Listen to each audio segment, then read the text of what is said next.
Alright, AP, this is me, and I'm in a different location. I'm at the house because I'm recording this on the weekend. But here's what we're going to be doing. These sets of videos, I'm going to try to put them all into our own playlist eventually. But what these are going to be is those president guides that I hand out, and we hardly have any time in class actually to go back through and set them up and make sure that you have in those what I really want you to have and what's going to be needed to do well while you're trying to study for your tests, right, unit tests, but also the final at the end of the year. And at the end of the semester too, because you got a final for the first part of the class in December. So don't forget that, all right, because that's coming up on December 8th. All right, so let's go ahead and get into this one.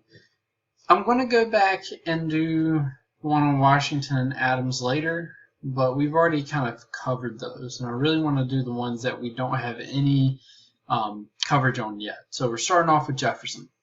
All right, so Jefferson, if you remember, his election is that election of 1800. He ran in 1796 and he loses to John Adams, but he becomes John Adams' vice president. So he's in government. He's there. He's able to kind of take a look at what actually is going on. He also sees the power of the government as well. He's able to kind of criticize some of John Adams' policies, things that he doesn't agree with. Chief one being the Alien Sedition Act. And he's going to oppose that in his administration, going into his administration with the Virginia and Kentucky resolves. Jefferson's election is going to represent a fundamental shift in our country. It had been very pro-federalist, strengthening the power of the federal government, strengthening everything about the federal government, including things like the Alien Sedition Acts. And this represents basically a shift in the other direction. Now, let's not get it wrong here. He didn't win the election of 1800 by a landslide, so he didn't really have that mandate going into his first administration. But the fact that we've just done away with one presidency, one kind of mindset, and going with another is a very transformative thing in our politics, and doing that peacefully is a huge deal. It's one of the first times that a government has peacefully handed over power to another government, a Democrat-Republican government. Right, so he is going to be two-term president. So if you take a look up here, he's in office from 1801 to 1809. Now, with the election of 1800, technically it is a tie. The other Democrat-Republican candidate is going to get just as many votes as him, Aaron Burr. There's a little bit of distrust there. So in 1804, going into his second election, he switches out Aaron Burr because now we're going to be running on tickets, and he's going to then have George Clinton as his running mate in the 1804 election. We also know the Burr-Hamilton duel story as well. That's kind of in the same reference points that are happening about the same time. All right, but America at the time of Jefferson's election and in his administration were recovering from the division that was the quasi-war, North-South, business interests, agricultural interests, Federalists versus Democrat Republicans, all the fallout from the Alien Sedition Acts. We're recovering from that. We're trying to seek a new way forward. We're also trying to decide whether we are going to keep some of those Federalist policies, or are we going to throw out every single one of them? One of the things that Jefferson does not like is the Bank of the United States. But when he's in office, he figures out he can't really do away with it without causing irreparable harm to the economy.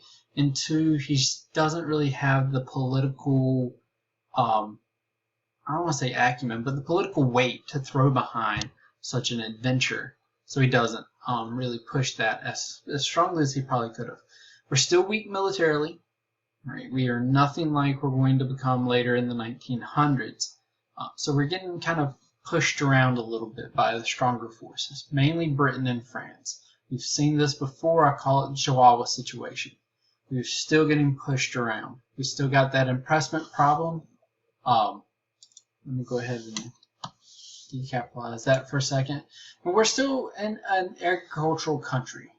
I'm not sure if hard and fast numbers are around for that time period, but 90% agricultural would not be a surprise for me. It is a very big part of our country. Even in the north, you have those small farms away from the coastline. All right, but Americans are pushing west. We're starting to see our country fill and flow over that Appalachian Mountains, going into Trans-Appalachia. And that's shown as Ohio will become that first over mountain state in the Northwest Territories. We're going to have Tennessee, I believe Kentucky before Ohio as far as over the Appalachian Mountains. But in that Northwest Territory, that Ohio River Valley that we have been fighting over and wanting to get and wanting to settle ever since 1754, we now have our first state ready to come into the Union in Jefferson's administration, and they're going to start to pop like popcorn. They're going to start to fill up the map really quickly. All right, again, the election of 1800, seen as a revolution. He's not coming in with a mandate. It is a close election. I think it's somewhere in the 4 or 5 votes. If one state swings their electors the other way, Jefferson doesn't win this presidency. There's a hugely divisive campaign, a lot of mudslinging on both sides. The election of 1800 is going to cause Jefferson and his longtime friend basically to stop talking, stop communicating with each other for, I think, 20 years. It is that brutal of a campaign. This is the first time where we're going to have newspapers really coming out for a candidate or for the other candidate and really publishing stories, destroying the other person's reputation. But in the end, there is a swing of people who are upset with the Alien Sedition Acts. I may have overemphasized this with the many. There's enough, especially in those key states, people that are concerned about the Alien Sedition Acts as being government overreach, that it swings the presidency to Jefferson. Right? And then when he gets the election of 1804, his popularity has soared. And we'll take a look at why his popularity is soaring. But his popularity is soaring to the part where it is a landslide. I mean, Pinckney, Charles Cotesworth Pinckney, goes up against him, but it's not even a race. It's 162 to 14. Just a shellacking, a wipe of the floor for that. All right, so let's get into his policies, because that's the major thing. If you take a look at the bottom, I'm still going to let you do the timeline of the major events. I really think that it's going to be better if you can go back and backtrack and really put these in line. I need you to be active in these things and not just kind of copying down everything we put on the paper. So if you can go back and do the timeline, that's going to make it so much even better. We're going to be cooking with gas then. All right, so let's take a look at his domestic policies. Probably the most famous thing for Jefferson and why most people call him one of the best presidents is the Louisiana Purchase. Remember what we're trying to get done here. We're trying to get the New Orleans, get it in our possession so we don't have to worry about making treaties with foreign countries to use our river ever again. And he is trying to negotiate for that. He sends over people, right, with $10 million and says if Napoleon is willing to sell New Orleans for $10 million, do it. What they bring back is a proposal for not only New Orleans, but the rest of the Louisiana Purchase for $15 million. It's going to double the U.S. landmass. Works out to about a 3 cent an acre purchase. An astoundingly good deal. Jefferson hems and haws for a second because he doesn't think he has the power. But remember what Jefferson is all about. He's for that small farmer, that human farmer, getting him on land so that he can have ultimate liberty. If you have your own farm, you live, you die from your own hands. You have no boss. You have nobody that you're dependent upon. That's what he sees as the future of America. And he's going to jump on this idea to get to double the size of the U.S. for basically $5 million more than what he envisioned just to kind of get into Louisiana for. The other thing is most people are saying that we're going to get the Louisiana Purchase eventually anyway. The only concern is whether we buy it or we fight for it. So here we are avoiding war at a time when we are pretty weak, and we make a very shrewd deal with Napoleon of all people to get New Orleans, and the rest of Louisiana Purchase. Napoleon's willing to sell, again, because he's fighting all those wars, and he's lost San Domingue, Haiti, to the slave rebellion there. So he doesn't need this wheat that would be coming out of Louisiana Purchase. So he sells it, but it's kind of like buying a car off of Craigslist. We don't know what we've bought, so we got to check it out. So the most famous of these expeditions to figure out what we bought was the Lewis and Clark expedition, but there are two others. There's one kind of into the Texas, Arkansas, Oklahoma region called the Red River expedition, and then there's another one, Zebulon Pike expedition, going into more that middle area where the mountains are. All right. His policies towards the natives. He's going to be an assimilationist president. He wants the natives to settle down and assimilate into American culture. This isn't technically a reservation policy because his idea is that reservations are not going to be needed, that they will mainstream into white culture.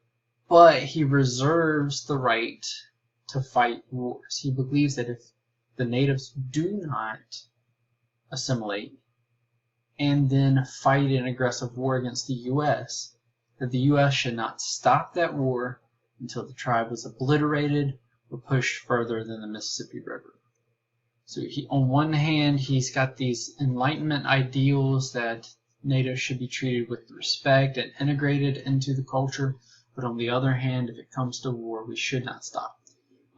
There's also domestic policy. I threw in Marbury versus Madison and judicial review in here because it does happen on his watch.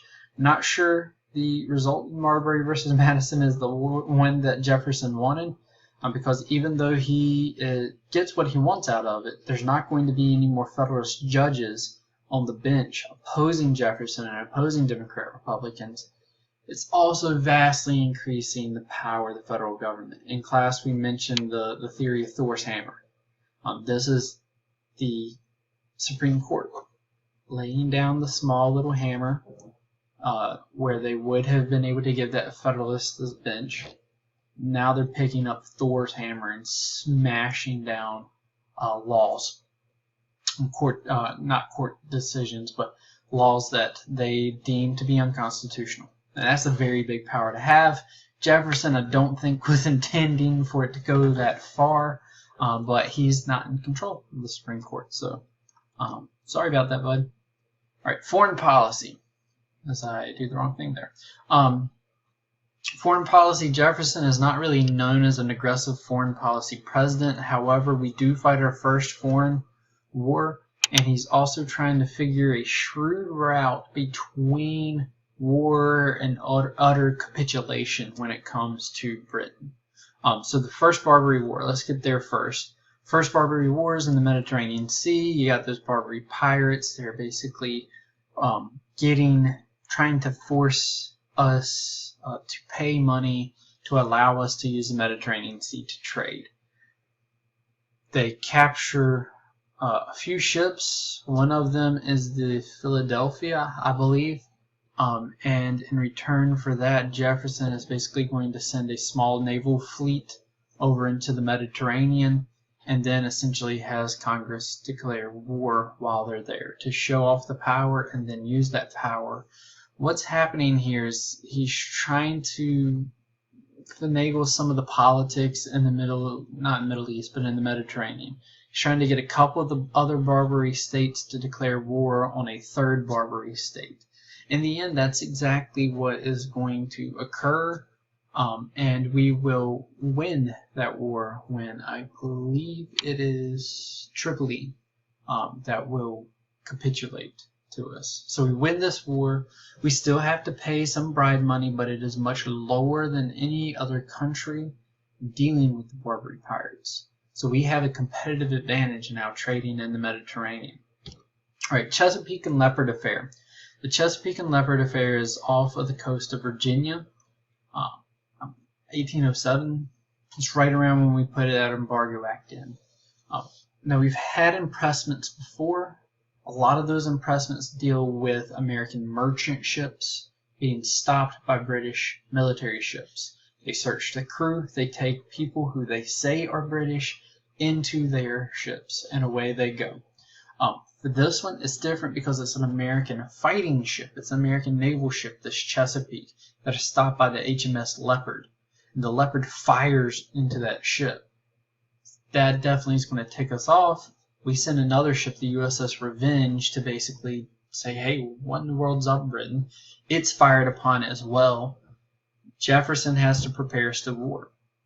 So he gets the states to rally the militia. 100,000 men is what he's looking for. And we could be going to war, but he takes one more chance at peace. And basically what he does, he asks Congress for either embargo or war. And the Embargo Act is going to be signed. So we choose peace, peaceful coercion. We want to try to get Britain to step away, stop impressing our sailors, but we need to coerce them to do that through peaceful means. The Embargo Act is going to say that we're not going to trade with anybody. It hurts our economy. It backfires because Britain's still going to impress our sailors. France is still going to be seizing some of our ships and some of our cargo. And it backfires in another way for Jefferson in that since we're not trading with anybody, we have to produce the stuff that we need here, encouraging industrialization. Again, Jefferson, agricultural country, that's the future, and this is actually going to promote industrialization in New Jersey and North. It's also going to weaken his popularity. This causes us some economic harm. So he's not going to be as popular in that second term as he was in his first term when everybody's thinking about the Louisiana Purchase. And then right before he leaves office, he's going to repeal it, get it repealed, get it replaced with the Non-Intercourse Act through Congress, which basically says, okay, we'll trade with everybody except for Britain and France. But again, it's just as effective as the Embargo Act, which means it's not effective at all. So him leaving office, Jefferson really in that second administration, he's really had a hard go of it, and he leaves on happy terms. He says, hey, I feel like a prisoner. I'm getting out of jail. I don't have to do this anymore. So he goes back to Monticello. He gets back into the process of leading that plantation, and he creates the University of Virginia, which he actually sees as more of a benefit for the country than him being president. So that deals with Jefferson. We're off to Madison next.